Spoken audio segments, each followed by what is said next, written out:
We'll go ahead and call the meeting to order. We could all stand for the Pledge of Allegiance, please. Pledge allegiance to the flag of the United States of America and to the republic which stands one nation under God, indivisible, with liberty and justice for all. All right, roll call, please. Mrs. Bloom. Here. Mr. Spiritu. Here. Ms. Laird. Ms. Lewis. Here. Mr. Price. Here. Can I get a motion to approve the minutes from our regular meeting on May 8th, 2023, please? So moved. Motion by Ms. Lewis. Could I have a second? Second. Second by Mrs. Bloom. Any discussion? Roll call, please. Ms. Lewis. Yes. Mrs. Bloom. Yes. Mrs. Spiritu. Yes. Ms. Laird. Yes. Mr. Price. Yes, motion's approved. Legislative report. None this evening. Okay. No walk-on items tonight? No, sir. All right. On to the community part.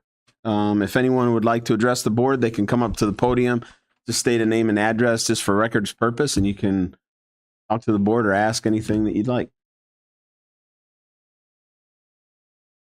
Okay. All right, we'll move on then. On to the superintendent's report. Boy, do we have a lot to do today, Mr. Price. We've got some special guests in the audience. I'd like to draw your attention to the flyer. It's in front of you. Looks like this. It's got a wonderful duck on the front. 47 years ago, 46 years ago, fellas, something like that. What we have with us is guests tonight from the Gagne Hall Game Feed. I've been going to the Gagne Hall Game Feed for quite a few years, and it is quite an event. This year, this organization gave $15,000 to our athletic department for awards for students. Wow. Not only did they do that for us, they did that for St. Joe's as well. So $30,000, and that doesn't count $2,000 for female scholarships and male scholarships and some other special things that they do. In front of you is that brochure. I'd like to, if I may, just read a few things that I've highlighted from that brochure. Back in 1976, a group of friends gathered around Charlie and Betty Gagne's kitchen table. Dr. Charles Hall, Dr. Eugene Dirkscheide, Dewey Bayless, Joe Gottran, Dr. Keith Hall, Paul and Jake Gagne, Dave Kupka, Jack Yeager, Jim Beyer, and Bob Gillette. The party was such a success that they decided the following year they would do the same thing. You know, basically clean out the freezer. I love that. So we had it at Charlie's house for a few years, but it got too big. We moved it to the Yeager Cottage in Port Clinton. And we spread the menu out to include turtle, pheasant, duck, goose, but no mountain oysters yet. Right, fellas? Well, guess what? It outgrew that too. So it moved to Doctor's Hall house and garage. I'm sure that was quite a treat. In 1985, because it continued to grow, by the way, that's when I graduated from high school, but we're not throwing out any ages here. In 1985, the Gagnes decided to build a brand new barn for their farming operation, and that became the home of the new Gagne Hall Game Feed. In this brochure that Mr. Gagne wrote, it says, our goal was to raise enough money to eventually buy all the trophies for all the sports at both schools with just the interest. Gives you an idea of the scope of what these men have accomplished and where they're headed and what their goals are. When we reach our first goals, which we will soon, we're already testing the water for some other related endeavors. We will have some time to think, but the wheels are already spinning. I'd like to call kind of up to the front here. I'm going to meet you out here in the center, fellas. Tonight we have Mr. Charlie Gagne with us, Mr. Greg Streaker, Jim Yeager, and Mr. Art Bucci. Gentlemen, if you could meet me right out here, please.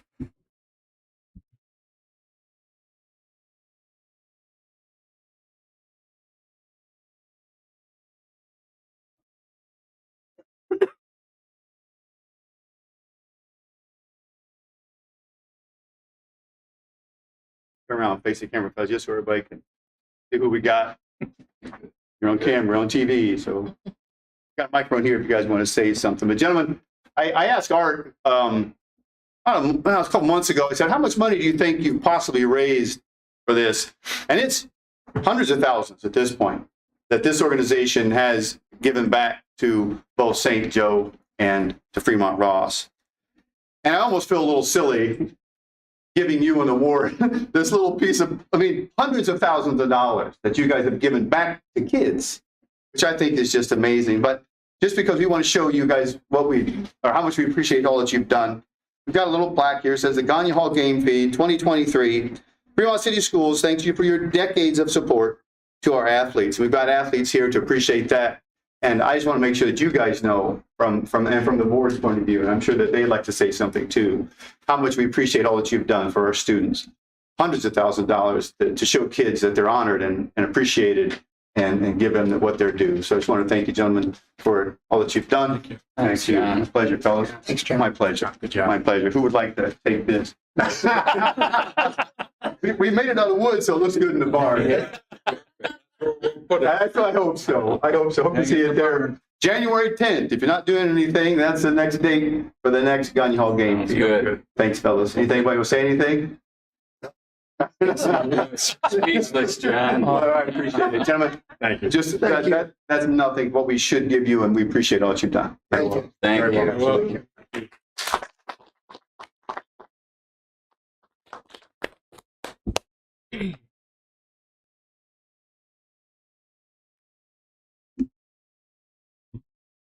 All right. I also have another special guest before we get to Mr. Burnt. In a conversation with Ms. Zesta Johnson a month ago, maybe, we talked about, you know what? No, I had no idea the scale of what she was doing to help feed the team.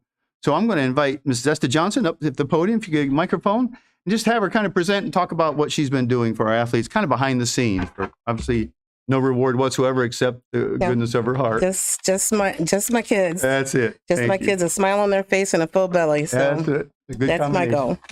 I'm Zesta Johnson.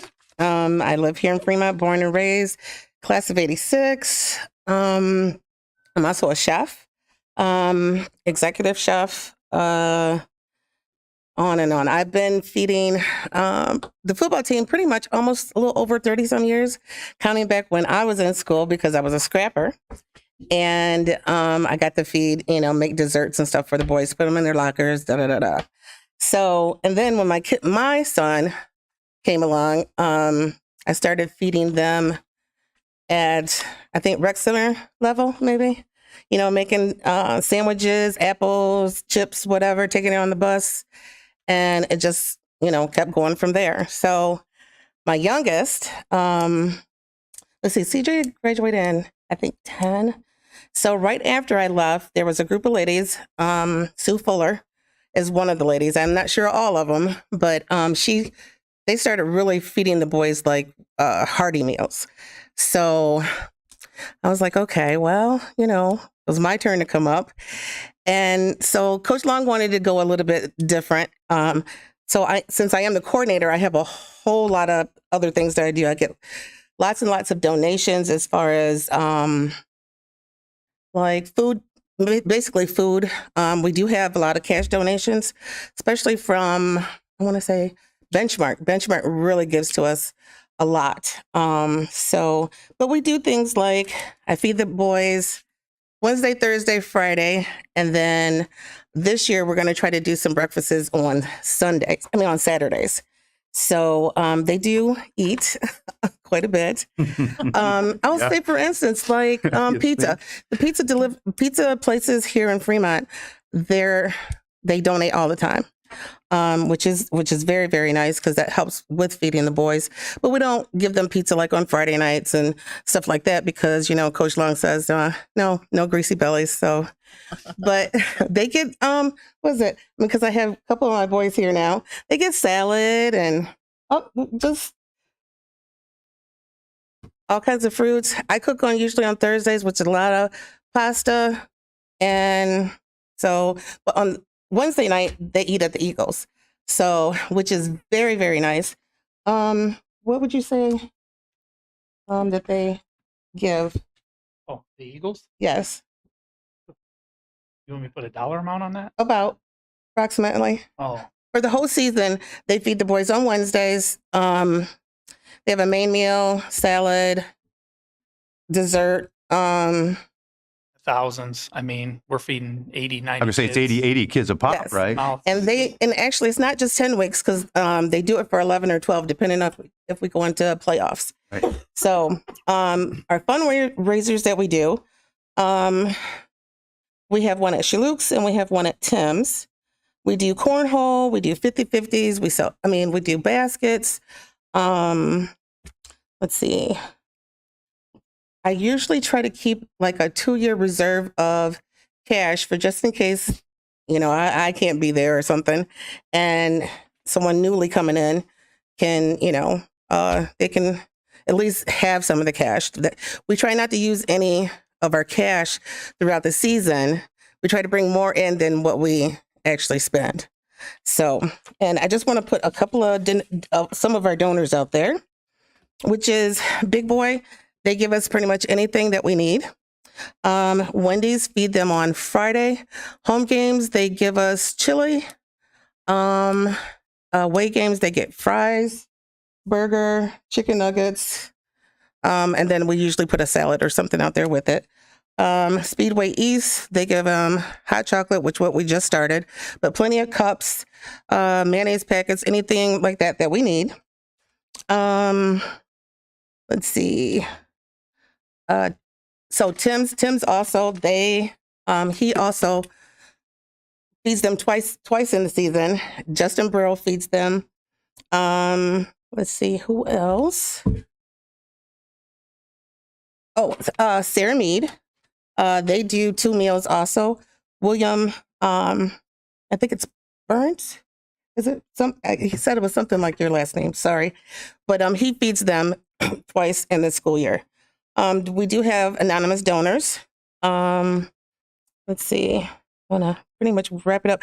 But we did, like the girls, we had our first girls tournament, wrestling tournament, and we did breakfast for the coaches. So we did, get that around. We had breakfast burritos, all kinds of things like that myself, and I don't do this all by myself, believe me, because I have a lot of parents that come in and they do help me out a lot. So Just how much do the boys pay for this? the boys Yeah.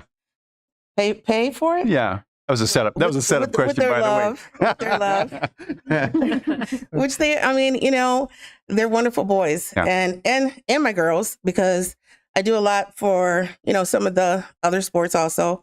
Like it's been my kind of dream, not to so much feed the track team, but I wanted to get concessions and just have extra food there for the kids to grab out of a cooler, just for them. And so this year we did have track concessions, and the first track concession we made was about a little over $800. Then we had somebody match it. So, and each week it was about 7, whatever. But so the track coaches can get their timing System. So, I mean, I'm all across the board, but yeah, I do a lot as far as getting lots of donations in. Is there an opening for turtle soup? Maybe that's what we're going to do, fellas. What do you think? probably a hot I don't one know. right They there. might eat. The boys might eat it. They might. If I tell them it's something else, they just they pretty much eat everything that we take in. But they really do have good meals. Like rustic cheesecake. They came in just because they wanted to see the boys. They went out on the field with them, took a big picture.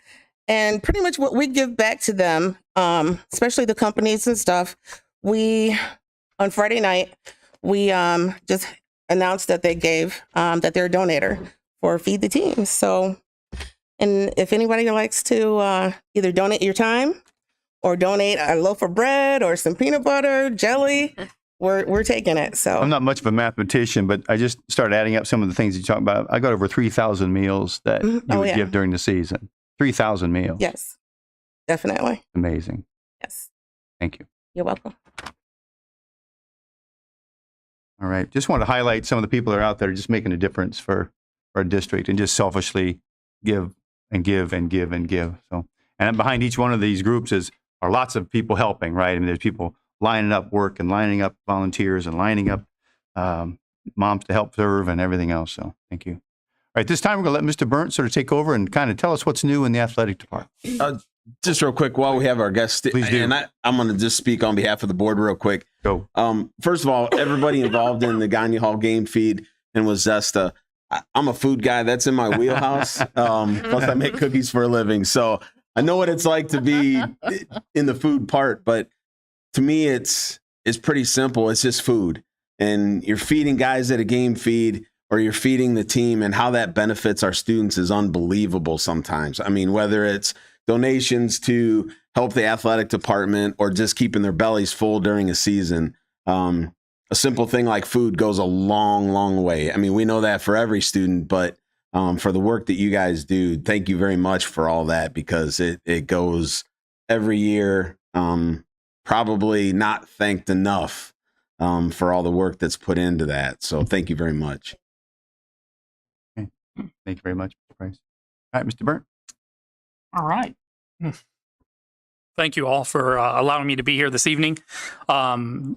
Detweiler asked that I come and kind of provide you a year-end review of kind of our athletic programs, kind of where we were, highlight all the seasons, maybe some of our athletes and accomplishments that we've had through there. So I guess I probably should say this before I begin. A little kind of caveat to it is I'm sure that this presentation may offend, upset, or make some people mad because I may have left some things off. It's not intended to be that way. Like I said, I try to be as inclusive as possible, but I'm sure that there's something out there that I've omitted, not on purpose, but possibly just overlooked, trying to make sure that I did my due diligence and trying to highlight what I felt was probably the most important aspects of the athletic program this season. So I just want to kind of preface it by saying that. So, but before I begin, I just really quickly would like to introduce to you some of the guests that I've brought here this evening. When I was asked to present tonight, one of the things that I thought I'd do is bring some student representation, because, like I said, they're the spotlight. They're the ones that shine the brightest. And what I did was I asked my coaches to kind of submit to me a list of names of individuals who they thought kind of embody the Fremont Ross athletic program to the best of their abilities. And so I kind of sifted through all of those, and those that were kind of repeat names are the ones that you see here before us today. So with that being said, I just really quickly would like to introduce to you a few of those individuals. Like I said, these are some of the best and brightest students here at Fremont. So just real quickly, with us this evening, we have Bryson Hammer in the back here. Bryson is a senior. Bryson is a multi-sport athlete. He played football, which most of you know if you followed any of our games. But he also was a basketball player for 3 years, and then also has played baseball for the past 2. Bryson just recently signed his letter of commitment to play football at the University of Toledo. He was an All-Ohioan and was also asked to play at the North-South All-Star game this past season. So, like I said, multi-sport athlete, and he does well in the classroom as well. So that's why he's here this evening. Our next guest is Adam Horenchu. Adam is back there next to Bryson. Adam, he too is a multi-sport athlete. Adam plays football, basketball, as well as baseball.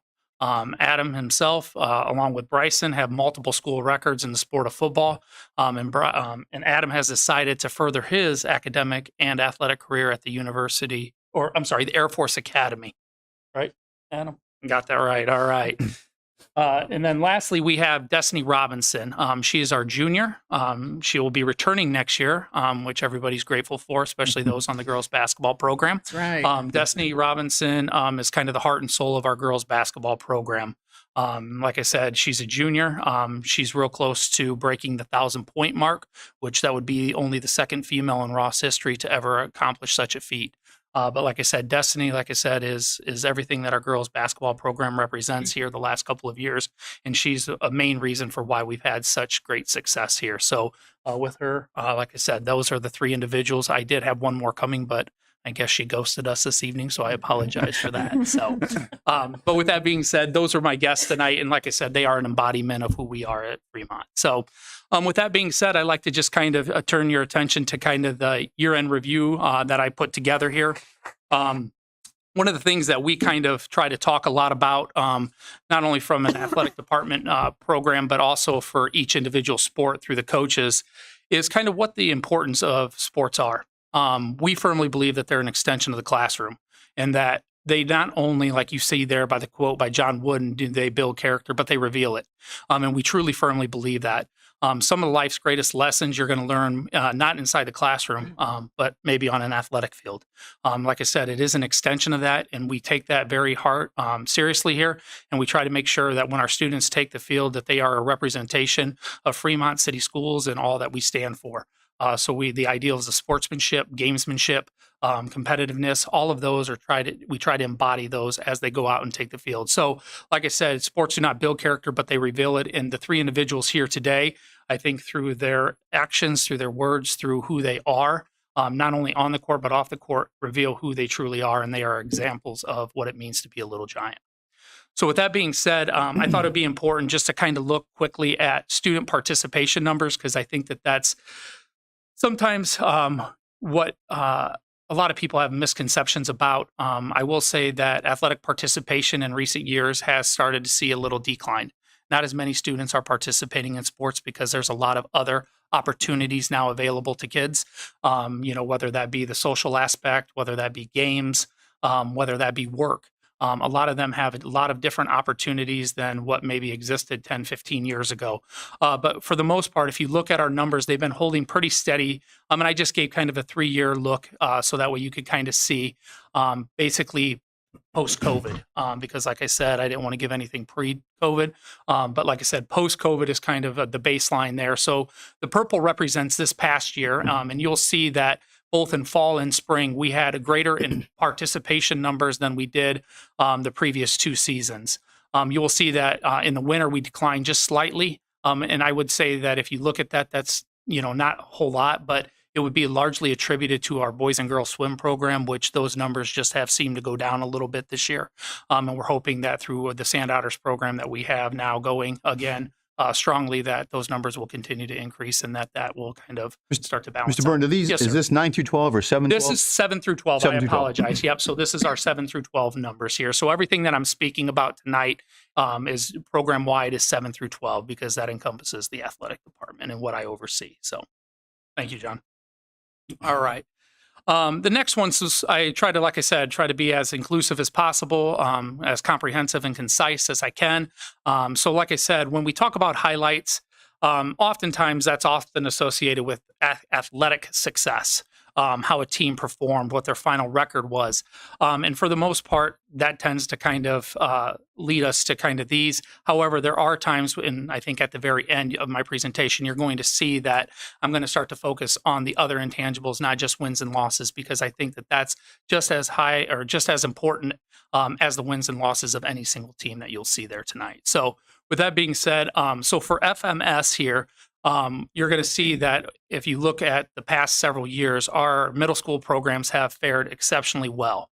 Our football team this past season finished the season with a 7-1 record, and they ended up becoming league champions as a result of that.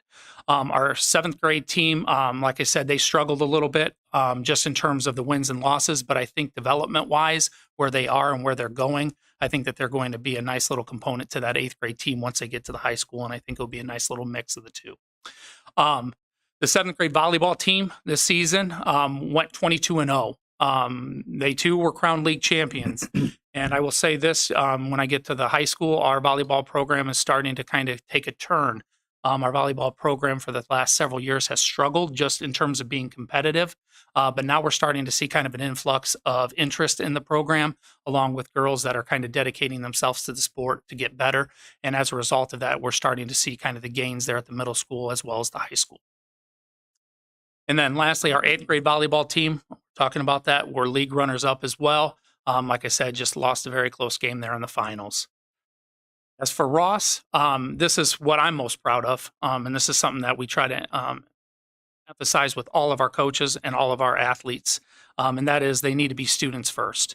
And so this past fall, we had 114 students at the high school level earn track all academic honors. What that means is that 114 of these individuals had a 3.0 GPA or higher and were earning a varsity letter. Now, there were several other individuals, and that number would have increased if we could eliminate that varsity letter criteria component. That sometimes does not give the person the opportunity to receive that award because they didn't meet all of those criteria points. But there were several other individuals that would have received that honor had they earned a varsity letter. But 114 of those individuals received that recognition, which is something I'm most proud of. Our football team, if you followed them at all this past year, like I said, I'm sure if you talk to these two gentlemen here tonight, they'll tell you that it was a little disappointing season. I think they had greater hopes and aspirations for how the season was going to play out. But for the second straight year, we did make the playoffs, which is something that the school hasn't done in quite a while. And like I said, it's an accomplishment in and of itself. Unfortunately, we did get bumped this year in the very first round. We weren't able to kind of go out there and have that rematch that we're hoping for with Avon. So, but like I said, they did make that. But most importantly within our football team is that they received all academic state honors. 59 out of 77 rostered kids had a 3.0 GPA or better on our football team. 76% of those kids had a 3.0 GPA or higher. That's unheard of in most cases. And I attribute that in large part to Coach Long and his kind of forward thinking in terms of trying to make sure that there was an academic advisor hired for the football team. And that was her responsibility, was to make sure that those students that may be struggling were given the resources, the time that they needed to ensure that they could meet that academic requirement. So, like I said, a great accomplishment for the football team. And then speaking about our volleyball team, coming back to them, our volleyball team finished 20-4 this season, and they advanced all the way to the district semifinals, which, like I said, a 20-4 record is very impressive, considering where we were just a few short years ago with me being the head coach. If any of you remember that. We're trying to forget it, Chad. Yeah, trust me. Yeah. So when I had to fill in for our coach that abruptly resigned. So, but like I said, they've made great strides from there. Moving on to winter. Once again, just looking at some of the accomplishments of our team, our boys swim program won this year's league championships. Once again, the future does look bright for the Ross swimming program, where we've had great success in past years. Like I said, because of the numbers this year, we didn't see that as much, but we're hoping that with the Sand Otters program and our middle school program coming up, that we'll be able to kind of replenish what we've lost over the years. With the 8th grade girls basketball team, once again, like I said, our high school team has had much success, which we'll speak about here briefly, but the 8th grade girls have won not only this year's league title, but last year's league title. And they've only lost one game, and that game was a result of a forfeit that we had to forfeit. That was the only reason that they have that loss or that blemish on their record. Otherwise, they probably would have finished their middle school careers with 0 losses. But like I said, they are a great group. They're coming up, and Juan's very excited to have them join his crew. Our 8th grade boys, they finished runners-up this year in the conference championship. So Coach Cahill is optimistic about what the junior high and the 6th grade program are kind of shaping up to be, and are hopeful that those guys will be impactful when it comes to the high school program. And then lastly, at the middle school, once again, thanks to the athletic council as well as the school board, we were able to make girls wrestling a sanctioned sport this year. And as a result of that, we were able to kind of bring that on. We had our junior high program win multiple season tournaments. And then we also had 4 individuals qualify for the state this year for girls wrestling. And like I said, that is one of the fastest growing sports right now. And I'm just so happy that we're kind of on the front end of that. So thank you all. Going to Ross, once again, I try to highlight this every chance I can. Once again, the numbers within, if you saw those at the beginning with the participation numbers, you'll see that winter sports participation is significantly less than that of fall. Just because, like I said, with football, there's roughly 90 people out there already. So there's only 56 all academic recipients within the sport within the winter season. But once again, those individuals must have had that 3.0 GPA, and then also must be a varsity letter winner.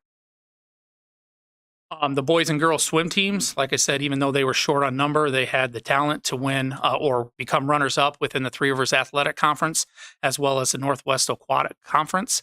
Once again, a great testament to what Phil Moran's been doing there within the program. He just continues to kind of reload and replenish. And like I said, hopefully with that middle school group coming in and a stronger Sand Otters participation, that's going to continue for the foreseeable future. Within the girls basketball, like I said, if you followed them, which I'm pretty sure we all did, it was fun to watch them this season. The girls basketball had their highest finish within the Three Rivers Athletic Conference. They ended up finishing second. And like I said, they advanced on to the regional semifinal. And like I said, for me, that was probably one of the highlights of being an athletic director, was going to that game.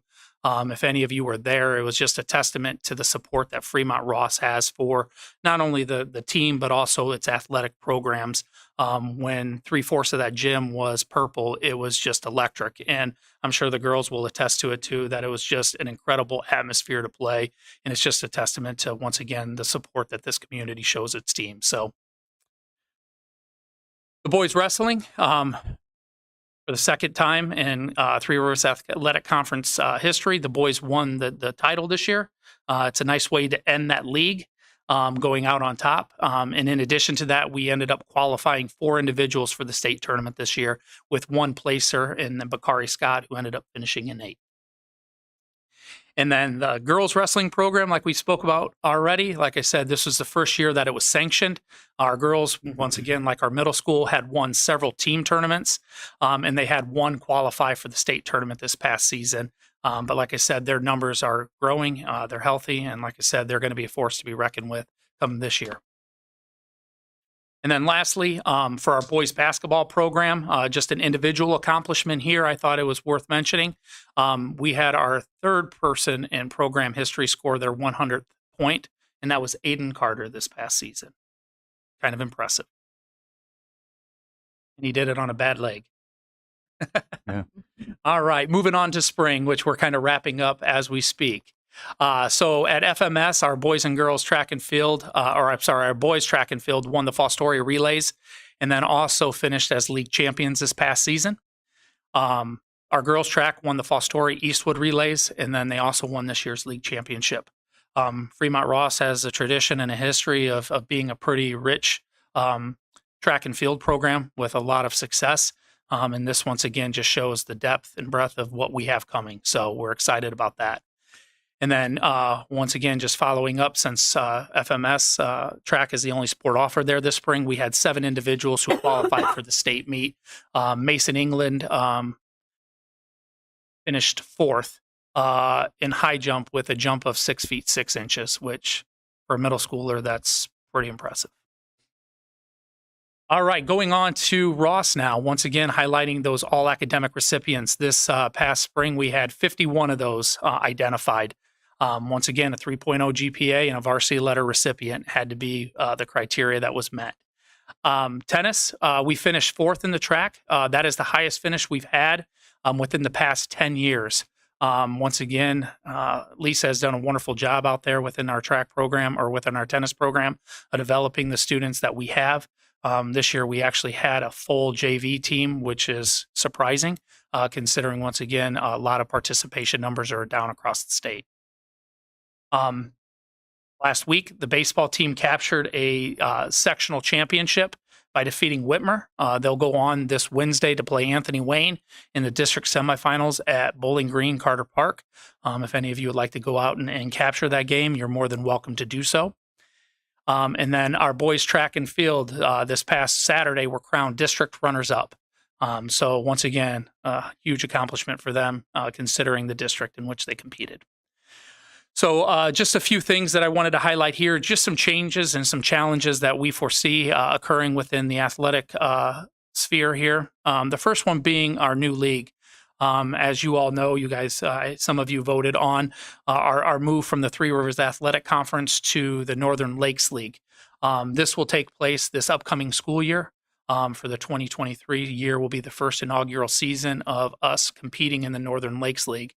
Just like anything, change is difficult. Change is going to be hard, not only for us, myself, but also for our coaches and athletes as well. New faces, new competition, new venues.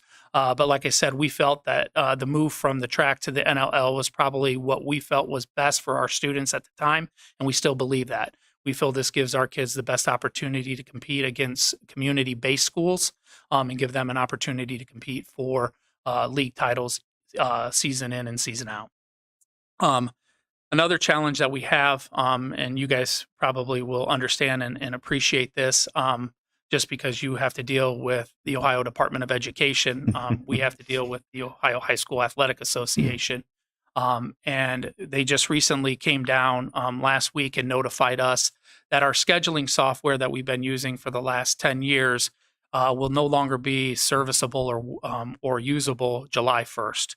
So we are transitioning over to an entirely new software program that within the next month or so, in which we have to import all of our existing contracts, all of our existing officials, set up all of those games, contests, venues in there, as well as link it to all of our transportation. So we have our work cut out for us in the next couple of months. But like I said, we're hoping that the streamline between the new software program and some of the other functions of the OHSA will be a little bit better for us. It's just going to be that initial workload that's going to require a lot of work. And then some of the changes that are occurring, some facility improvements. We've been working to try to make those happen through the athletic boosters, through the Fremont Area Foundation, and through the school district. You'll see that we're kind of be working on improving the stadium complex to make it a little bit more user-friendly for our guests. We're going to be revamping that visitor side here in the near future, as well as adding a timing booth to the track and field complex, as well as ticket booths to the soccer complex, as well as to Alumni Field. So there's going to be quite a few things that are going to be taking place within the next year that we're excited about. As far as challenges go, some of the things we're seeing on our end is just that the lack of interest in coaching. And like I said, you don't have to be kind of a rocket scientist to understand why that exists. Unfortunately, the demands of the job are increasing, the expectations are increasing, as well as kind of parental involvement is increasing as well, making their job a little bit more challenging than it has been before. I will say we had two positions come available this upcoming year, one for a cheerleading advisor and the other for the girls soccer coach.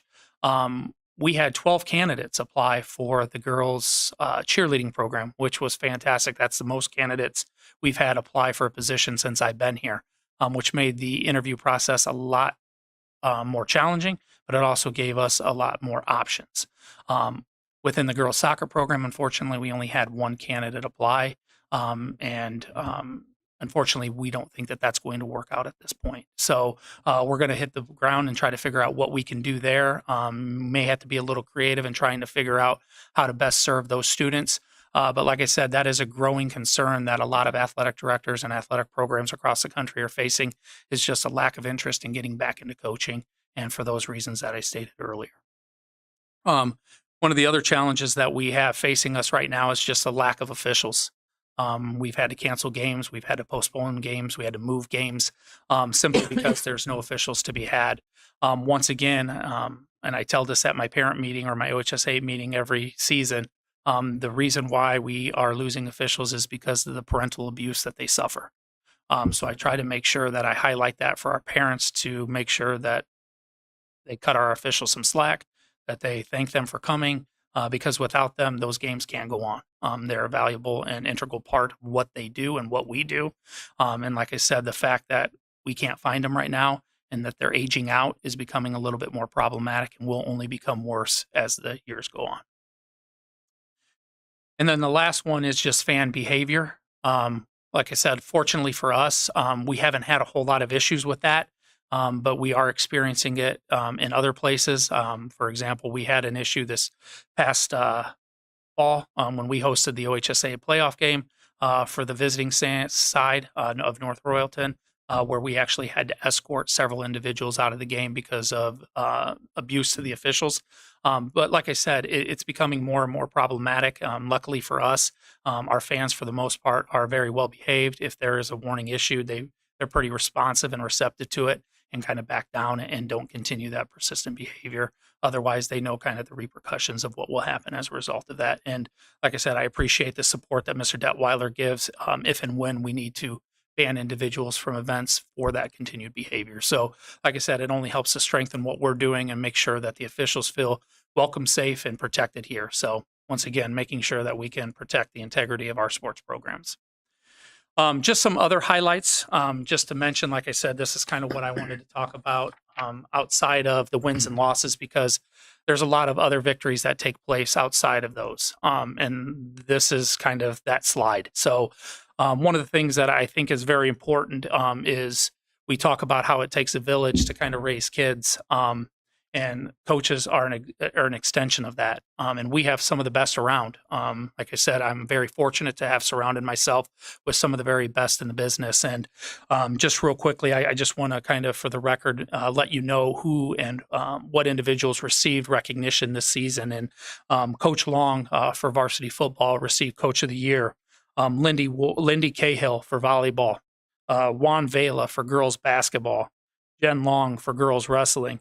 And Chad Hedrick for boys wrestling. All of those individuals received accolades for what they were able to do within their athletic programs, and it's more than deserving of the time and commitment that they put into their programs. The other thing is field of excellence. We have one individual in our grounds program or our grounds department, and that is Mr. Corey Hall. And like I said, Corey has a large monumentous amount of work that he has to do through this district. And the athletic fields is just a small part of what he does.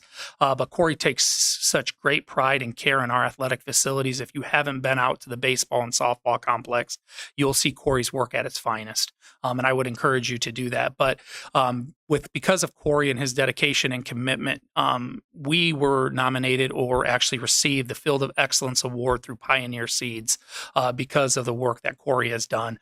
And that's one of the most prestigious awards that we could have received. And like I said, that's a testament to nobody else other than Corey for the amount of time and effort he puts out there. So I thought he needed a little plug just so he could get a little recognition for all the work he puts into the athletics as well. Once again, parent and community involvement. We highlighted some of those individuals here tonight. Like I said, between Zesta Johnson and the Feed the Team program and what they do for not only the football team, but the track program. Like I said, our kids do not go hungry. And I think that that's very important for what they need and for what we need as a community. But then you also turn around and you see the Gagne Hall game here and, you know, what they contribute financially and what that allows us to do from an athletic standpoint. But the list goes on and on for everybody that commits and donates their time. You know, Cookie Lady always is willing to donate if ever. You know, Benchmark, she mentioned them earlier. They're Juan Vela, Fremont Athletic Supply. Like I said, the list can go on, but it just shows you that Fremont itself is a community that cares and is willing to give back. So long as, you know, you have a product that they can be proud of and one that they take pride in. And that's something that we often try to make sure that happens. The other highlight is just some community service. Once again, we try to emphasize that with our student athletes. We tell them that they're ambassadors of our school. They're ambassadors of our athletic program. So anytime that they're out, they are a direct reflection of all of us. And to make sure that that image is one that is positive.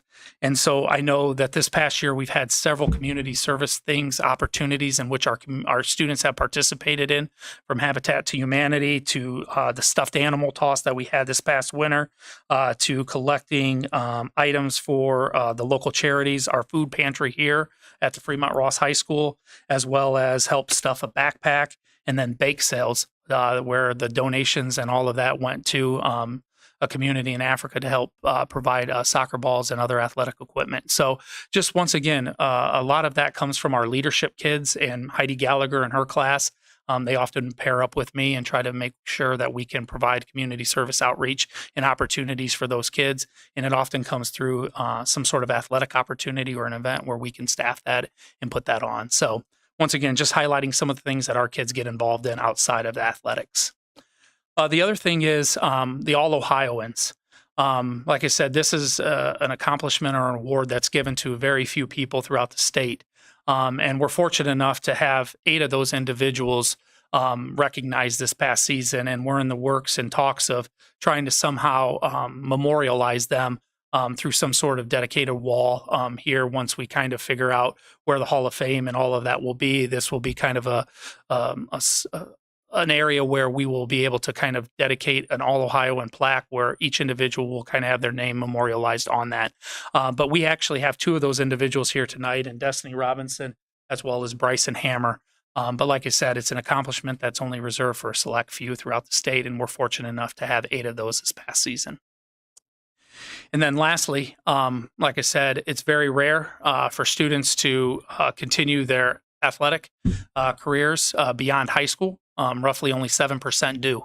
And like I said, it's one of the greatest things that I get to do each season is to hold college signings because it gives me a chance to kind of talk about that student and what they meant to us as an athletic department, but also just kind of see the progress they made and where they're going and the success that they're going to have there. And this past season, we had several of those, and I'm just going to real quickly read those just so, once again, it just shows the breadth and depth of what we have here from Fremont. Aiden Carter is going to Walsh for our basketball scholarship. Reese Shanahan is going to Cleveland State University on a softball scholarship. Anthony Van is going to Concordia on a football scholarship. Mason Villarreal is going to Concordia on a football scholarship. Zaria Puente is going to Adrian College on a girls wrestling scholarship. Caden Holmes and Bryson Hammer are both going to Toledo on a football scholarship. And Adam Herenchu is going to Air Force on a football scholarship as well. So once again, it just shows you that, and I think we have one more signing. I'm waiting for the final word, but I believe Ricky Howard is going to go to Tiffin University on a track scholarship as well. So once again, it just shows you the types of athletes, student athletes, I want to emphasize that word, that Fremont is producing year in and year out. And then my last quote is this, and it's something that I think rings true, and it's something that we try to make sure happens for each one of our students. And we understand, like I said, and we talk about it all the time, success, what it means. And for most people, outside this room, it's the trophy. It's the wins, it's the losses. But to me, it's much more than that. It's about the memory. As a former high school athlete myself, and a college athlete, it's the memories that you created with your teammates and with your friends that are far lasting than any sort of reward that I've ever won. And it's something that we try to kind of make sure that our kids don't lose focus of and don't set their sights too high on wins and losses, because we are, after all, educational-based athletics. Whoever comes through that door is who we have in terms of athletic ability. We're not out there recruiting. We're not out there soliciting. The students we have are the students that live in this community. And so, like I said, the most important thing at the end of the day, the wins and losses are always going to come, but it's the memories that we want to be lasting and enduring. And we're hoping that we're creating ones that the students will look back on and have fond memories of being a little giant. So with that does conclude my presentation this evening. Like I said, if there's any questions you have for me, I'd be more than happy to entertain those at this time. Thank you. Oh, absolutely. Yeah. It's too difficult to encompass the little giants in a presentation. So, if you're worried about leaving anything out, that's just a fact of everything that's offered in this district for kids in the classroom and outside. I think that you hit some really wonderful highlights. Really appreciate that. And to all of you, to Zesta and all you fine gentlemen there, it just starts with like-minded people who love their community and the kids in it. And then look at what that grew to. It's amazing how many lives you've touched and the memories those meals and scholarships and all of those things create beyond the trophies as well. So thank you. Yes. Because I looked it up, and the Eagles, it's $17,000 a year. $17,000 Yes, a year. because they feed them like tacos. They have spaghetti dinners, hot dogs and hamburgers. They give them macaroni salad, lasagna, shredded chicken, shredded beef, Alfredo, chicken Alfredo, and on banquet night, which is our senior night, they have baked chicken, roast beef, red potatoes, macaroni and cheese, and that's on a bigger scale because all the senior parents and families are added to our already 125. So they do a lot. And I just want to put this plea out here: watermelons, June 1st, you can drop them off at the rec center. Not at the rec center. I'm sorry, at the stadium anytime. My boys need watermelons, peanut butter and jelly sandwiches. They're always in the refrigerator all week, and because they're hungry. Very good. Thank you. Yeah, our kids wouldn't have all this without you. Sure.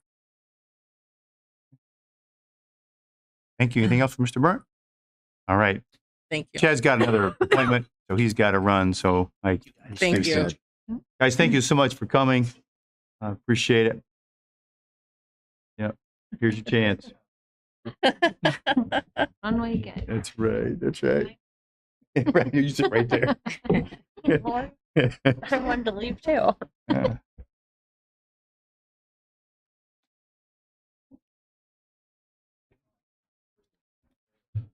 The art.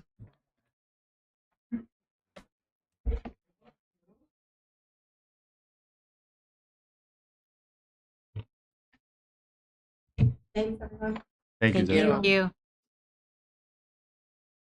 All right. Shall I proceed? Yep. Moving on to facilities and operations. Thank you very much. First of all, our donations, with your approval, we'll accept these. We have Bigby Coffee for a free beverage card. Jared Hunt, $300 cash for the Art Club. And the Port Clinton Yacht Club, $1,120 for the Builders Club. Can I get a motion to approve item 1, please? So moved. Motion by Mrs. Espiritu. Could I have a second? Second. Second by Mrs. Bloom. Any discussion? Roll call, please. Mrs. Spiritu, Yes. Mrs. Bloom. Yes. Ms. Laird, Yes. Ms. Lewis, Yes. Mr. Price. Yes, motion's approved. Thank you very much. Item 2 is your approval to use NG Resources LLC. They are an energy resource for us. You can see in that first paragraph, House Schools Council, OSBA, school business officials, and the Buckeye Association of School Administrators, my group, work with them on cooperative purchases, trying to get the best prices we can. So with your approval, we'll approve that this evening. Can I get a motion to approve item 2, please? So moved. Motion by Ms. Laird. Could I have a second? Second. Second by Ms. Lewis. Any discussion? Roll call, please. Ms. Laird, Yes. Ms. Lewis, Yes. Mrs. Bloom. Yes. Mrs. Spiritu, Yes. Mr. Price. Yes, motion's approved. Thank you very much. Item 3 is for NOECA. Around here, it's NOECA. NOECA is our A site. They do all things for us computers. They support our scheduling, our software for finance. I mean, it's just an amazing resource for us. So your approval will continue that partnership. Item 4 then is also our North Central Ohio ESC.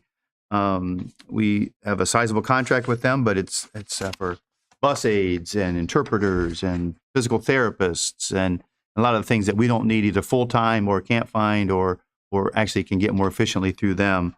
So they are strong partners for us. So with your approval, we'll have them as well. Continuing on, item 5, some great news, another high school diploma for Jordan Michael Greshman. So with your approval, we'll celebrate Jordan's accomplishment in completing his high school diploma, and he will have a little giant diploma. Item 6, this is kind of that new round of computers. Remember our process, I think wisely led by Mrs. Hurt. We will get freshmen brand new devices, collect the seniors' devices as they go out, move those devices into the middle school. And we've worked the numbers, and we believe by this fall, we will now be 1-to-1, 6 through 12, a year ahead of schedule, because we're able to be efficient with those devices. So we think we're on a pretty good rhythm with this to kind of keep our students in updated devices and everyone to have one. So with their approval, we'll purchase 325 Chromebooks. Item 7, 8, 9, 10, 11, 12, and 13 are curriculum. So kind of goes up in size. You can see the pre-calculus, that's the smallest at $9,000. It kind of goes up. Sociology, we need $16,000 worth of purchases, kind of based on size of those needs. The Algebra 1 and Geometry curriculum is in there for $81,000. The English 6 through 8 is $152,000. And then Psychology is $15,000. United States History, need $40,000 for that, and Social Studies. I don't know if Ms. Hurt, if you had anything to say specifically about the selection process. I mean, it's pretty intense. I put you on the spot. I don't know. Yeah. Sarah, right? Sarah sits on the same committee. I thought there's a lot here. If you wouldn't mind, just kind of fill us in on what's going on there. Absolutely. I Thank sprung you. this on Good her, by the evening. way. She has no idea what to do. Just a reminder, I know that we've had conversation previously about that textbook review and adoption process. We do have a full cycle that we have all of our materials on. We do try to look at them. Typically, a 5-year range is our go-to. Sometimes it's a little short and it might be 4 years and we're looking at it. Sometimes it's 6 or 7 years. Really kind of depends with the materials that we have and where they fall in the cycle and in place. We start the school year contacting those teachers that are living and breathing in the trenches, using these materials and teaching these courses. And for those items that have come up on that textbook review and adoption cycle. And we really start by October, we are investigating and reviewing first the primary resource that they are currently using. We do a complete review with up-to-date standards, looking at those, how they align to the material that they're actually using and teaching right now. And then we also then look at what are the assessment components, what are the technology components, is it still meeting their needs or not?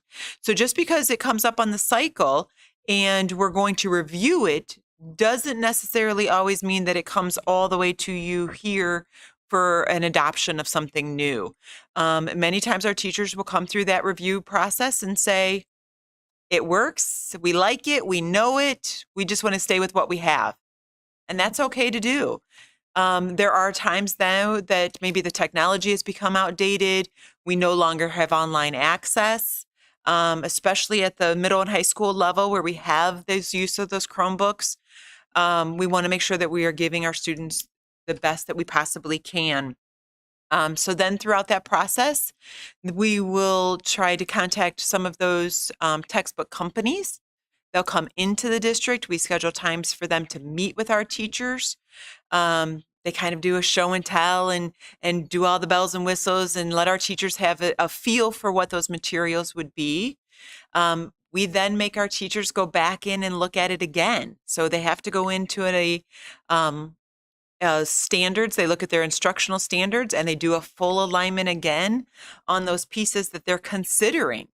So if they're looking at 3 different sources, maybe McGraw-Hill and Harcourt and Pearson, then they're going to do that review more than once. And then we start looking at what is the instructional material piece that best meets our needs, both with the standards that we need to teach as well as what meet the needs of our students that sit right here in Fremont City Schools. We then teachers bring that all the way through full cycle. And then that process comes back to our curriculum committee, and CQCC looks at all of that paperwork, looks at all of that review. We look at all of those materials and keep those all handy, and then bring those forward here to the board. So it very much is a very thorough process.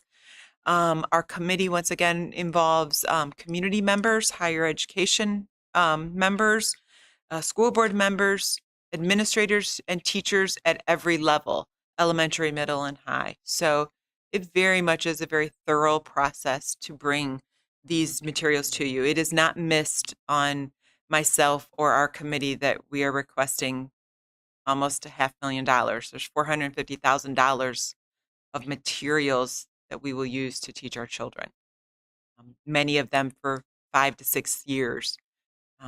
So we'll have those materials going forward.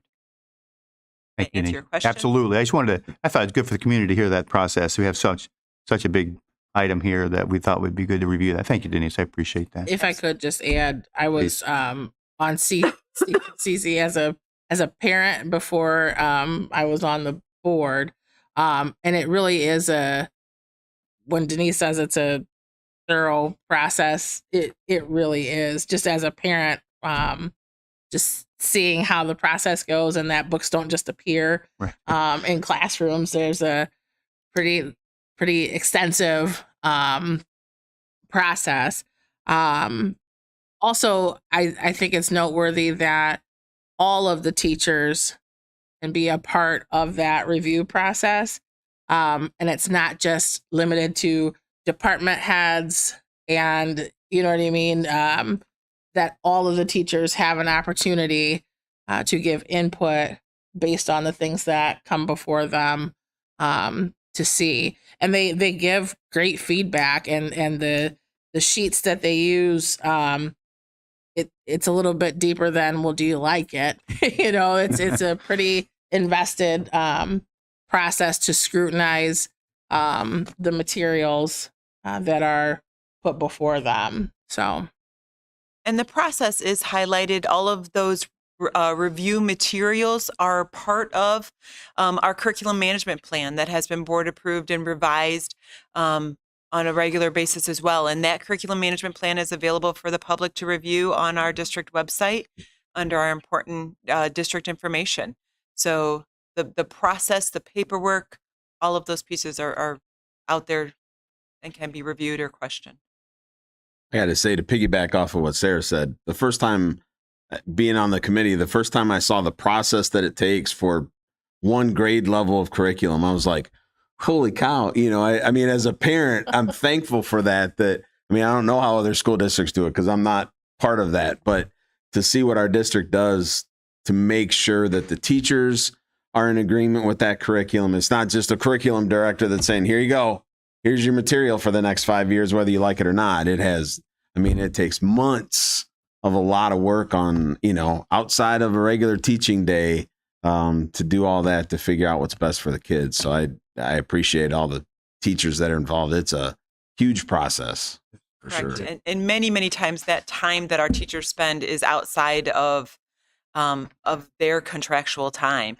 We try to use our professional development days for some of these things. Sometimes we can't align that with the textbook company that is going to come to meet with them. So many times that they're volunteering that time before and after school to have those conversations and continue that research. We have a lot of conversations on the legislative side about the Ohio Department of Education and some of the clunkiness there.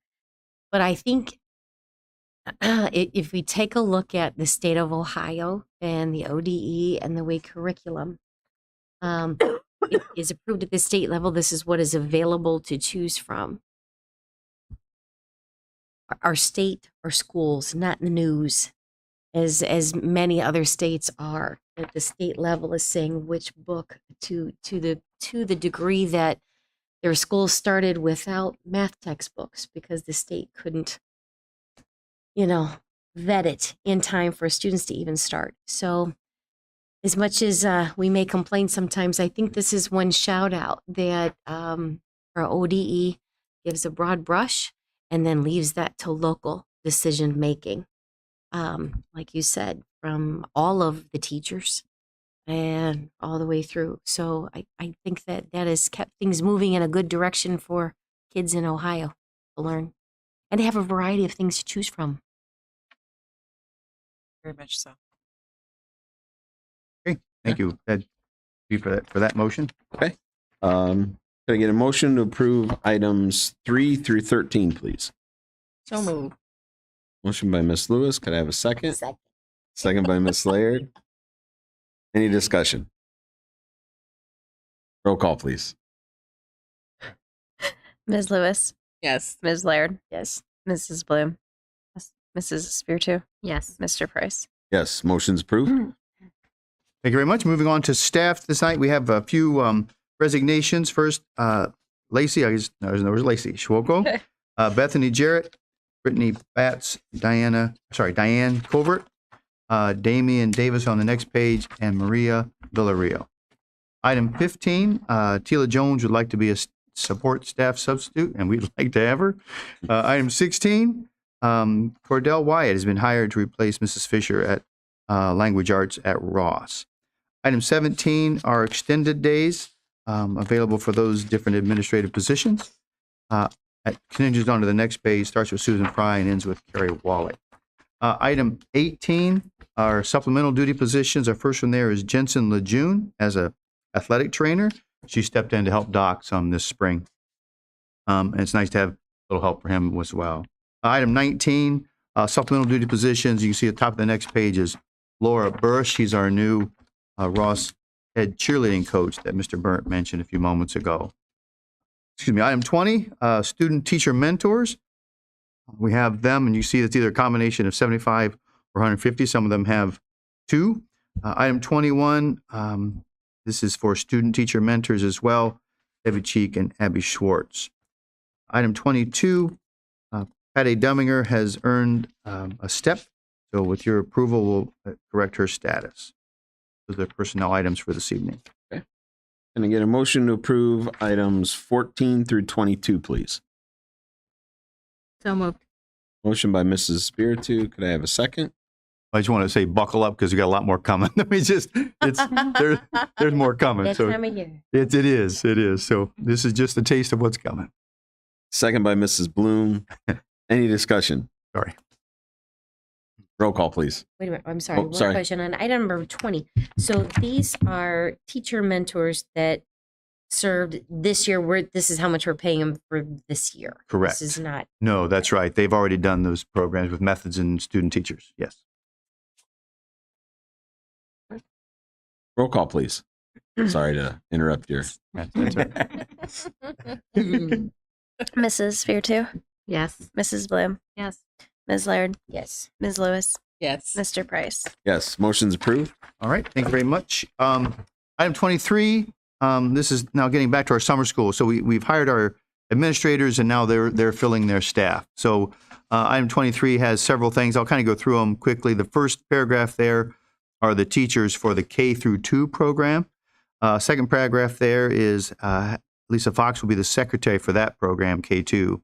Third paragraph is for the middle child, the 3-5.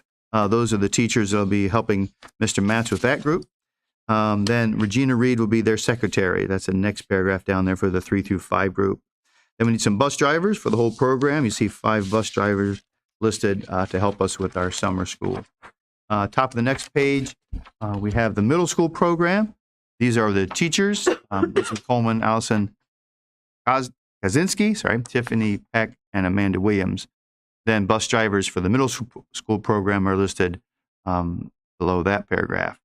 Then Angela Bolger is the bus driver for the GeoCap program. That's the program that's Mr. Walker's operating this summer.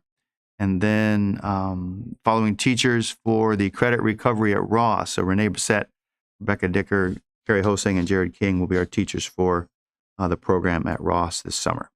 And then the last one are following teachers for the summer intervention, Renee Bissett and Carrie Hosang. So you can see we've got a lot of people involved making sure our summer learning continues. Okay. Can I get a motion to approve item 23, please? Moved. Motion by Mrs. Bloom. Could I have a second? Second. Second by Mrs. Espiritu. Any discussion? It's nice to see some former business owner community members, in this phase of life, coming Oh. back to drive our buses Yeah, and You recognize some of kitchen them. to take care of, Yeah. of the kids in a whole new way. Sure. Really nice. I've noticed we have kind of two, not only two, but there's a scenario for drivers. It's kind of young moms. There's that group. Then there's the retired folks who like the insurance and other benefits of driving. So it's kind of those two camps. Yeah, you see that for sure. Roll call, please. Mrs. Bloom, Yes. Mrs. Spiritu, Yes. Ms. Laird, Yes. Ms. Lewis, Yes. Mr. Price. Yes, motion's approved. Thank you very much. Item 24. We pulled off one of the sketchy participants here for a Be separate, careful. Be careful. for a separate vote. We thought we'd pull off Cassidy for a separate vote. So if we could have that. Same. She's with the K2 program this summer at Lutz. Can I get a motion to approve item 24, please? Moved. Motion by Mrs. Bloom. Could I have a second? Second. Sorry, who was? Miss Laird. Sorry. I didn't look up fast enough to see where it's coming from. Sorry. Second by Miss Laird. Any discussion? Roll call, please. Mrs. Bloom, Yes. Ms. Laird, Yes. Mrs. Spiritu, Yes. Ms. Lewis. Yes. I'm abstaining. Yeah.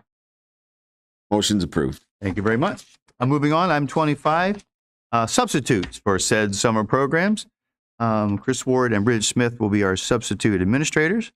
Then for summer school food service, item 26, we got Kathy Adams, Faith Stiltner, Candy Kane, and Casey Brown will be helping us with that. Then item 27 will be our food service substitutes. So with your approval, we'll get those folks lined up for summer. Can I get a motion to approve items 25 and 26, please? So moved. Motion by Miss Laird. Could I have a second? Second. Second by Miss Lewis. Any discussion? Roll call, please. Ms. Laird, Yes. Ms. Lewis, Yes. Mrs. Bloom, Yes. Mrs. Spiritu, Yes. Mr. Price. Yes, motion's approved. All right, moving on to report of the treasurer. Good evening.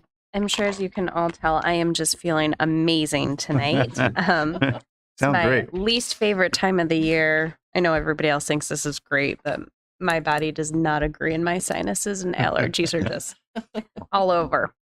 So I'm just going to use that as my excuse to not go real long on this stuff tonight.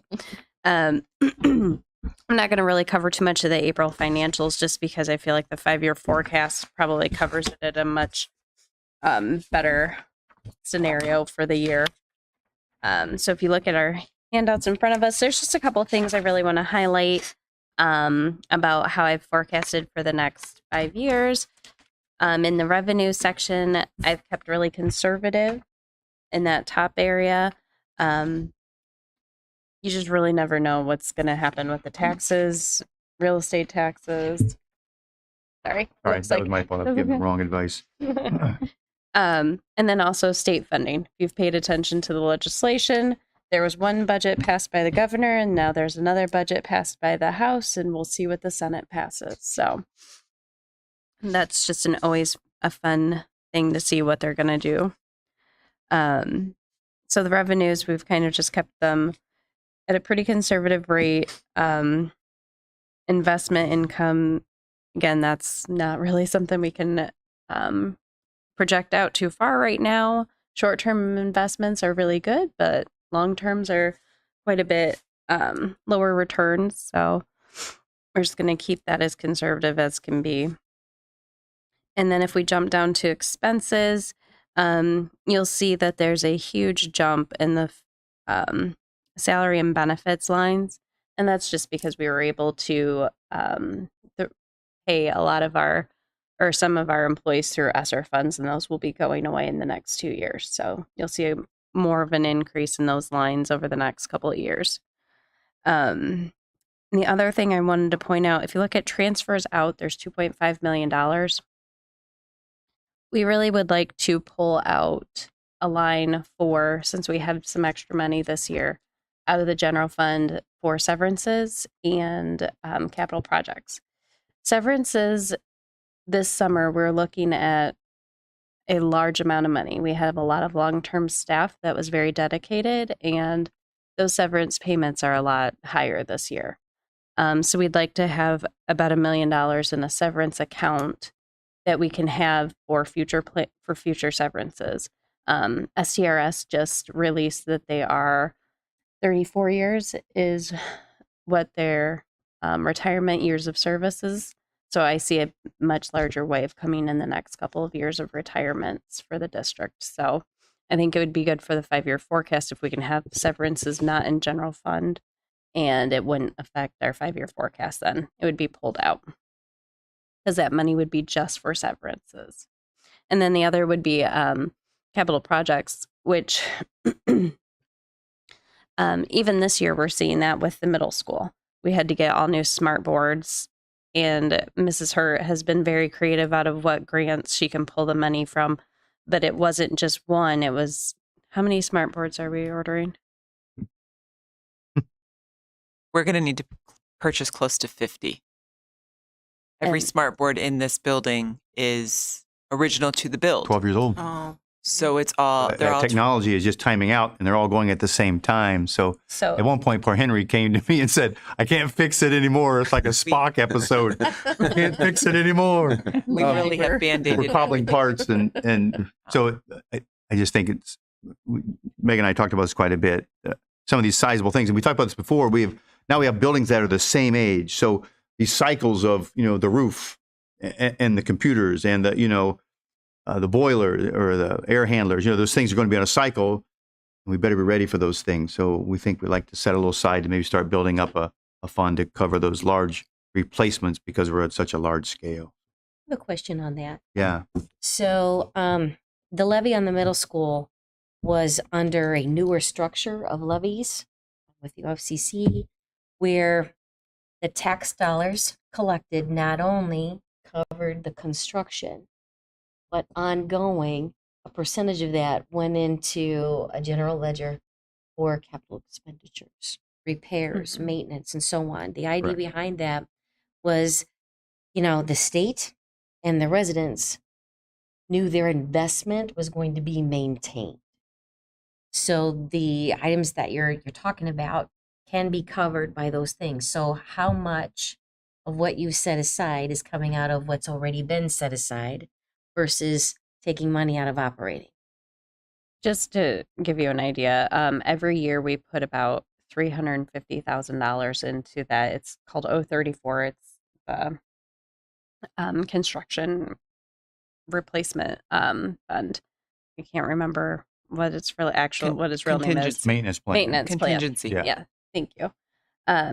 So that gets about $350,000 into it every year, but those smart boards alone are And if I may, the irony there too, and Megan, correct me if I'm wrong, it's interesting. This is something I learned, that even though this building was originally an OFCC project, it's the same amount now, even though we have $100 million worth of new buildings.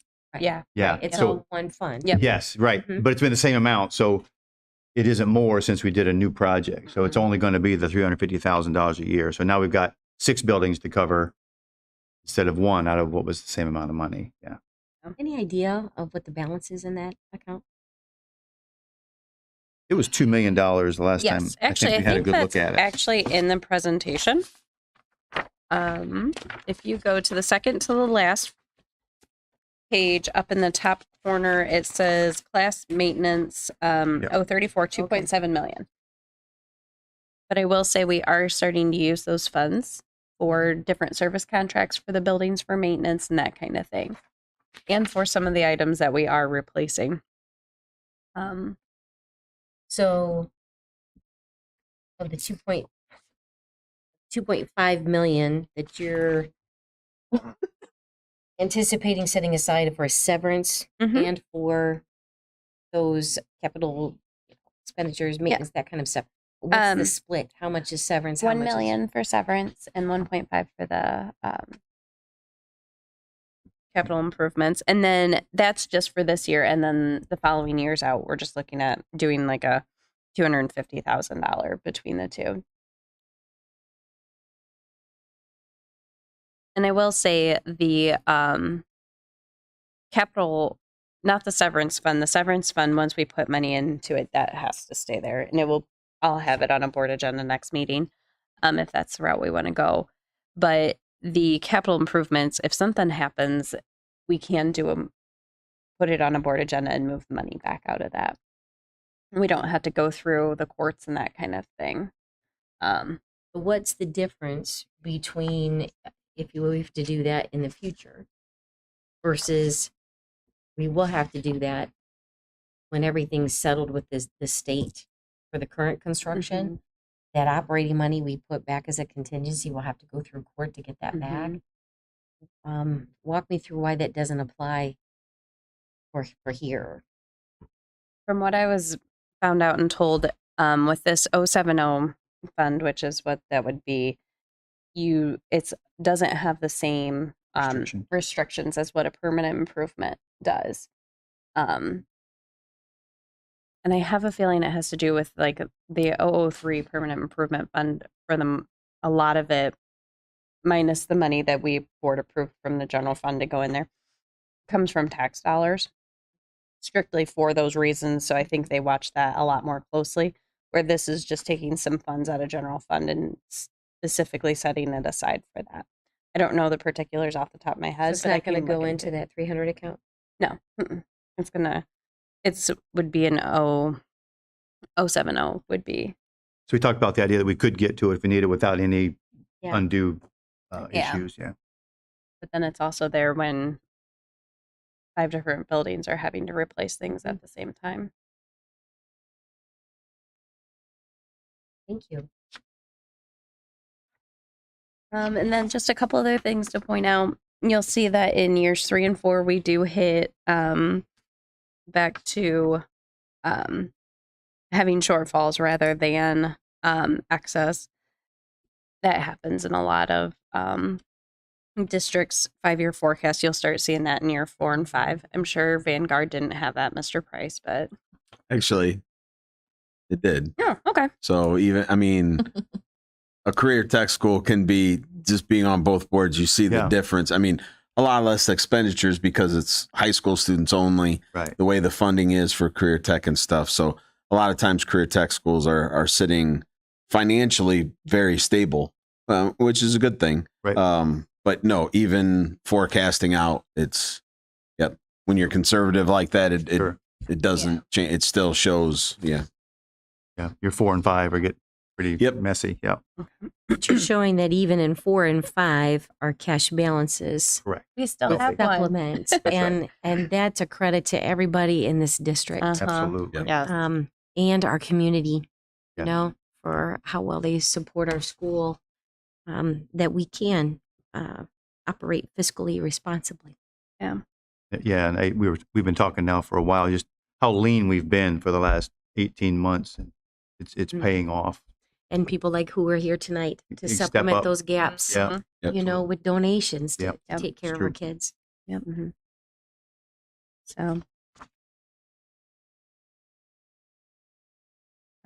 So those were the highlights I really wanted to go over. Is there any other specific questions?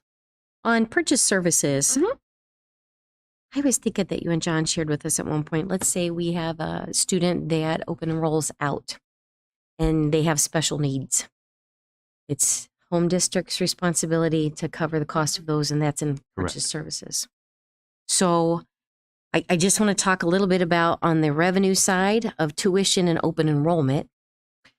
That's kids enrolling in. Mm-hmm. So if we take a look at the numbers across, you're anticipating fewer kids coming into, so we're going to have less revenue, fewer students from elsewhere coming into Fremont. But the expense on the other side is going the other way, anticipating more expense for kids going somewhere else out. Some of that also includes our ESC contract that we just Okay. board approved tonight, and those special education services are we've seen a rise Oh, every sure, year, sure. and it's just going to get more expensive. So that is, I would say, it's probably our ESC contracts that you're seeing more of Yeah, that that's where the purchase growth is. service growth. You know, it is so hard to predict in a 5-year forecast, yet we're legally bound to do that. You know, Yep. you know, it is. But Tom, you know, from the private business sector and so on, one of the things that to a degree, completely to a degree, that you can control is how well you sell what you're offering. And, you know, we may not be able to increase sales the way you do in a cookie shop. Can't produce more cookies. But when I look at the wonderful things in this district, and you have general community conversations of what the people don't know, this district is undersold. Yeah. Agreed. The fact that we have fabulous brand new buildings and fewer kids are wanting to come to Fremont with air conditioning from schools that don't have that yet. Mhm. They'd rather sit in a hot class. And the only logical reason for that, certainly a parental choice, and I'm not knocking that, but they don't know. They don't know everything that is available here. So I do think that we have some opportunities there. And I know, John, later on in the year, you're going to talk to us about public relations. Yep. Some marketing. Yep. Yeah, some of that kind of stuff. Just think we've got such a great place for kids to come and grow. And the more people can know that, we can turn that number around. Absolutely. That number should be going up. If they only knew. Well, and the things that have been done over the last several board meetings certainly help that out. I mean, like I had the chills this whole athletic presentation this evening, and it's just about the way that these kids are celebrated and the accomplishments that they are making, and what they are, what type of standard they're held to. Same thing in the music department. We can do the same thing in the art department. Our groundskeepers and all of those things, like I think we've made however this came to be, that in this public forum, those things could be made public knowledge is a great decision. I've learned a great deal just from these presentations. Sure. I think there's a lot that we're going to have to market out there. I mean, obviously, voucher program is out there. There's still interest in it, whether or not the state passes that or not. You've got state tax dollars going with the kid, which, again, not opposed to choice by any means, as long as it's a level playing field for everybody. But we're competing with every other public school district in this area. And, like you said, the athletic department tonight, I mean, just to hear what our kids are earning academically, it's not just about a win and a loss, but look at what our coaches and our community and our teachers are doing to help those athletes. And, our music program is always going to competitions and coming back with awards and everything else. And, our marching band, I mean, you go to football games and you think, is there another marching band? And we're in an away game, and it's all purple and white. It's a little giant marching band. And then there's this little group of, so I think to celebrate all those things and to market that well to our community, and the offerings that we have for just the normal student, I mean, for our classes, I don't know that you can go anywhere else and get the amount of variety to choose from of what you want to do as a student or what you're interested in. And that's going to be, like Chantel said, man, public relations and getting that information out there is going to be the key here. Huge. Coming up pretty quick. I think our kids themselves. I think if we take a look at our mission, and we want kids to grow to be equipped for a global community, whatever they want to do, wherever they want to go. Just our student body, just being their beautiful selves and coming to school to grow up together provides so much of that you don't see everywhere. And that in of itself. So just our beautiful kids. Showcase them in every way, just as they are. Yep.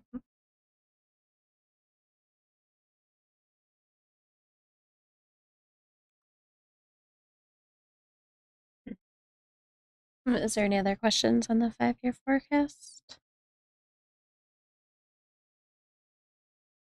I think it's tough. I mean, you look at a 5-year forecast, just like Chantel said earlier, and how do you project out? A business doesn't have to.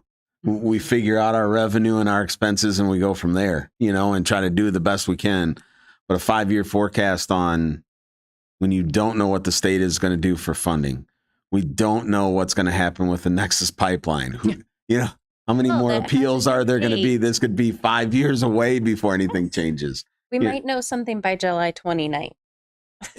I'm not holding my breath. There you go. And it may change Right. by August 1st then, but there's so many, that you have to provide a 5-year forecast to the state, but there's so many unknowns for every school district. It's not just Fremont, it's everywhere. How do you guess? You have to be so conservative on everything, Yeah. and you just don't know. I mean, it's just crazy. All right. If there's no other questions for Megan on the 5-year forecast, Thank you, Megan. yes, thank you for that. Put on that. So yeah, just can I get a motion to approve items 28 and 29, please? So moved. Motion by Ms. Laird. I'm sorry, can I have a second? Second. Second by Mrs. Bloom. Jumping ahead of myself there. Any other discussion on that? Roll call, please.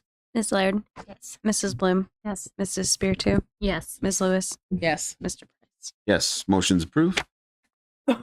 Moving on to board member communications. Lori. A lot to see tonight and hear about and talk about. So, thank you to Ganya and Hall Game Feed for all the donations and everything that they do. I heard you guys talking about it, the Learning and Liberty thing. And then Ms. Johnson for the Feed the Teams and all those people that help and give the money, and the Eagles for all that they do. I mean, that's a lot. to Chad for doing everything that he does, trying to schedule the new system they're going to have to use now and figure that out.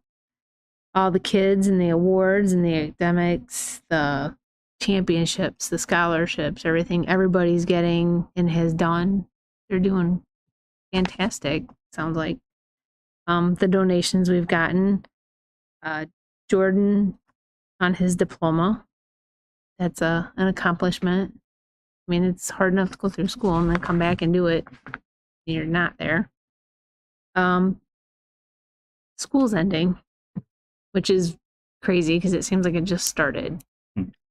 And now the summer program's starting up, and all those teachers that are taking the time out and not taking their summer and going wherever to do and stay for the kids and to help out. And Megan for the report. So, I think that's it. Anybody else? I agree with Lori. We had a lot of information come in today, and I'd just like to thank Mr. Brent for the presentation. I mean, that was a lot of information, and Mrs. Johnson for her efforts and getting the community involved and helping to feed all the students, and to the Gagne Hall for all their help and contribution. It does take a village to raise our kids, so it does take the whole community and all the donations and everything, and the volunteer. That helps a lot too. And congratulations to Jordan Michael Greshman for his diploma. Intel? So I got to walk the halls with Zesta Johnson. Oh, not today. You mean a while ago. Okay, gotcha. A while ago. And let me tell you, the fire that she had to be a little giant back then Stay. has not dimmed one bit. It's grown. And, I think that's what a taste of Fremont does to somebody, when you get to grow up here, the community. And the very fine gentleman that helped with the Gagne game feed, that's wonderful. But I want to highlight Mr. Bucci for a second too. Same thing. We've had him as a teacher and a coach and athletic director for how many generations of families, and he's not stopped. His fire is still burning bright, helping with so many committees The that directly campaign, impact this school. the campaign Mhm. efforts, he is tremendous. Mhm. Yeah. Yeah, it was. It's really, really special to see. I appreciate people that commit themselves to service for a lifetime. That is their life's dedication. So appreciate y'all very much. Thank you for the hard work that goes into a 5-year forecast. I've done a few of those. They're not fun. So much appreciated, and especially in the way that you finessed things so that we have the kind of bottom line in our future. Enough money. Yes. Sarah? Just thank you to all of our guests this evening and all the information they brought. A special thank you to the young adults that were in the building tonight. They are just a small sampling of the fine kids that we have in our district. To watch them, what they call her Mama Zesta. When Mama Zesta starts to talk, I mean, the smiles on their face when she's talking about their meals. I mean, they really do love her, and all of the moms and dads that help out with Feed the Team, and they appreciate it. She does not go, and the Feed the Team moms and dads, they don't go unthanked by those kids. And Coach Long and the coaching staff. So they really do appreciate that. The last week or so has been an exciting week for awards and recognizing kids. The middle school had their academic awards this past week with a full gym of scholarly students, which was awesome to see. lots of the scholarship awards banquet at the high school this week. National Honor Society recognition, was able to attend that. Just a neat group of kids doing awesome things in the community. So it was nice to see them recognized.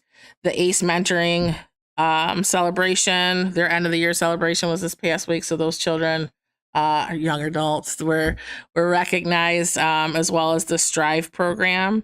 We had Vanguard graduation. On Saturday, we had the music showcase here at the middle school. If you've never been to one of those, you should come. It is definitely another way to see all of the neat things that our kids are doing. So our music program is pretty awesome. And it was all of the choirs, show choirs, band, orchestra, from Jazz the middle band, school. yep. Yeah, jazz band from the middle school through the high school. And they played all day. They did. In different combinations, but it was just really neat to see these kids making a joyful noise, so to speak. Speaking of the music program, we just want to send traveling mercies to the Marching Little Giants as they head to Washington, D.C. this week. It's quite an honor for them to go on this trip, and to even be where they're going. It's overwhelming what they're about to participate in. And lastly, and I promise I'll be quiet, we celebrated Teacher Appreciation Week, day, month. If you look it up, it's all of those things. And I just want to give a special shout out to all of our teachers. We have amazing teachers in this district, but a couple that I'm pretty biased to. Diana McNulty and Chad Long. They are our teachers at the Juvenile Justice Center. I don't think everybody could amass their job at our facility. They have children from our school district. They have children from other school districts. They have children in one classroom at varying ages and stages of education, and they are responsible for making sure that my babies are educated every day that they're in the building. That takes a great deal of communication, dedication. Mrs. McNulty does not drop the ball. It takes a different temperament, so to speak. And sometimes I think they just get a little lost in the shuffle. So I just wanted to make sure that we recognize them and the hard work that they put in. Well, congratulations to Mr. Greshman for receiving that high school diploma. Good job, great work. That takes something special to be able to get that done after you're done in school. So congratulations to him. Also, all the awards nights, I mean, you see it all, everything that has happened. It's a busy couple weeks for everything. And I think the way Fremont celebrates their kids and their students is a great thing at every level, elementary through high school. Kids are getting recognized for all kinds of stuff and great service and great grades and everything involved. So good job to everybody in the district for all the work that they put in for that. And then big thank you to our community. I mean, we had some great guests here just to see the decades of work that they do for our schools and for our students. You know, what a great example for our students that we have in school right now to see that, you know, for the Gagne Hall game feed, it's been decades that they do that every year and give that money every year. And it's helped these kids out all the way through. So to see that happen, it's just what a great example for our students to see and to hopefully emulate as they grow up and wherever they're at, whether they're in Fremont or their own community, to take that with them, to know that that's what it takes to help out. So, graduation, less than 2 weeks now. So to our seniors, we'll get to see you on graduation day, all of us here on the board, but congratulations to all the seniors who are going to be getting diplomas in less than 2 weeks here coming up. Good time for celebration. Hopefully we'll pray that the weather is good so we can be in the stadium so that everybody can come that wants to come. And all that fun stuff. Also, something that it really isn't school, but this weekend is Memorial Day weekend. So just a good time, to honor our soldiers and our military, especially those that have given their life to give us the freedom so we can do this openly. Anything that we do, whether it comes to schools or home or whatever that is, just a special weekend and celebration of our country for that and our military personnel. So we want to thank them for all of that. So with that, there is no reason for executive session tonight. So can I get a motion for adjournment, please? I'll move and I'll also say, as far as whoever wants to come to graduation, they're all coming. They're coming. There's not a purple blouse in Northwest Ohio. And I am here to tell you. So Really? I'm not kidding you. I didn't wear purple last year, and I was like, I shouldn't have purple. So I've been looking, and I found something. Maybe Amazon. Maybe they haven't hit every Amazon one yet. All purple. Oh, I got that covered. Don't you worry. I have been from Elyria to Toledo. Really? So, and I thought I was getting an early start. So we're going to be, Ladies, get going. yeah, we're going to dress up a little giant shirt with some pearls, maybe. I don't know. We'll figure it out. So that's what I got. You can make anything fancy with some Oh pearl. my God, I may have an old raggy wrestling shirt I can get you. Okay. So I have a motion for adjournment. Can I have a second, please? I will second. Second by Miss Lewis. Sorry. Any discussion? Roll call, please. Okay, I'm sorry. I must have missed it. Did you motion to adjourn? No, Miss Laird did. I did. Sorry. Before the purple blouse. Yeah. You got her all shook up. I know. I was like, shoot, I haven't done Public my service shopping announcement yet. for purple shirts. So. You have us all in panic now. Well, not me. I don't need a purple blouse. Oh, yes, you do. All right, roll call, please. Ms. Laird? Yes. Ms. Lewis? Yes. Mrs. Bloom? Yes. Mrs. Spiritu? Yes. Mr. Price? Yes, motion's approved. Meeting's adjourned.